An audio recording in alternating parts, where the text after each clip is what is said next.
পুরুষ মানুষ কেন এরকম হয়? নিজের প্রতি কখনো কোনো যত্ন নেয় না, খেয়াল রাখে না। সবসময় বউর খেয়াল রাখে, মায়ের খেয়াল রাখে, কার কী হয়েছে ওইটা খেয়াল রাখে। হ্যালো, আসসালামু আলাইকুম এভরিওয়ান, সবাই কেমন আছেন? আশা করি সবাই ভালো আছেন। তো আজকে চলে যেতেছি আমরা সুয়াগাজী মেডিল্যাফে। আপনাদের ভাইয়া অসুস্থ, আপনারা সবাই জানেন, যারা যারা আমার ভিডিও দেখেন প্রত্যেক দিন। ও অসুস্থ, তাই আমরা বাংলাদেশে চলে আসছি ওমান থেকে ডাক্তার দেখার জন্য। ও বলতেছে না, আমি বাড়িতে আছি, কাজকর্ম করতেছি, আমি এখন অনেক ভালো আছি, ঘাম ঝরতেছে, আমি ডাক্তার দেখাবো না। আমি প্রায় সময় অনেক ঝগড়া করি, তোমার ডাক্তার দেখানোর জন্য আনছি, তুমি ডাক্তার দেখাও, ডাক্তার দেখাও। বলতেছে সমস্যা নেই, আমি তো ওষুধ খাইতেছি। শুধু আমাকে ডাক্তার দেখাইতে ব্যস্ত, আমাকে ডাক্তার দেখাইতে ব্যস্ত, মানে নিজের প্রতি কোনো খেয়াল নাই। আসলে ভাইয়ারা, আপনারা কি সবাই এরকম? বলিয়েন তো কমেন্ট বক্সে।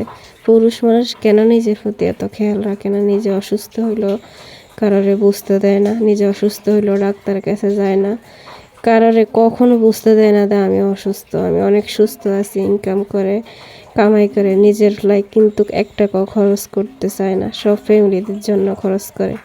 আসলে আমি কি সত্যি কথা বলতেছি? সবাই কমেন্ট বক্সে বলবেন। আমি কিন্তু আমার হাজব্যান্ডের কথা সত্যিই বলছি, আর আপনারা ভাইয়ারা সবাই। তো যাই হোক, অনেক কষ্টে আপনাদের ভাইয়াকে আজকে ডাক্তারের কাছে নিয়ে আসছি, অসুস্থ তাই মানে আর পারেন না, তারপরে আসতে না আমি জোর করে নিয়ে আসছি। তো আসি, পরীক্ষা করতেছি আপনাদের ভাইয়ের মানে সমস্যা কি সমস্যা। তো ভাইয়ারা রক্ত নিতেছে, রক্ত নিয়ে এখন ওয়ান টাইম দিতেছে। অনেকক্ষণ আসছি, ভিজিট নিল, তারপরে মানে পরীক্ষা করছে। এখন আমরা ওয়েট করতেছি বসে বসে, মানে রিপোর্ট দিবে কবে। যাই হোক, আপনাদের ভাইয়া পুরুষের সাথে বসে রয়েছে, আমি মহিলা সাইডে বসে রয়েছি। তো অবশেষে ফাইনালি আমাদের রিপোর্টটা হাতে পেয়ে গেছি। তো এখন ডাক্তার দেখালে করতে পারবো আর কি কী সমস্যা, ওর সমস্যা কমছে না বাড়ছে।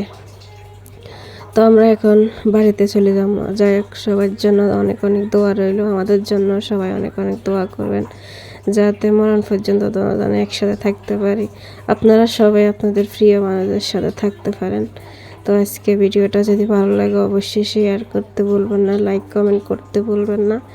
তো আজকে এই পর্যন্ত, আবার অন্য কোনো ব্লগ ভিডিওতে আপনাদের মাঝে চলে আসবো। এই পর্যন্ত আপনারা ভালো থাকবেন, সুস্থ থাকবেন, নিজের প্রতি খেয়াল রাখবেন। আর দেশের এই দৃশ্যটা কেমন তাও জানাবেন কমেন্ট বক্সে। সবাইকে আল্লাহ হাফেজ, টাটা।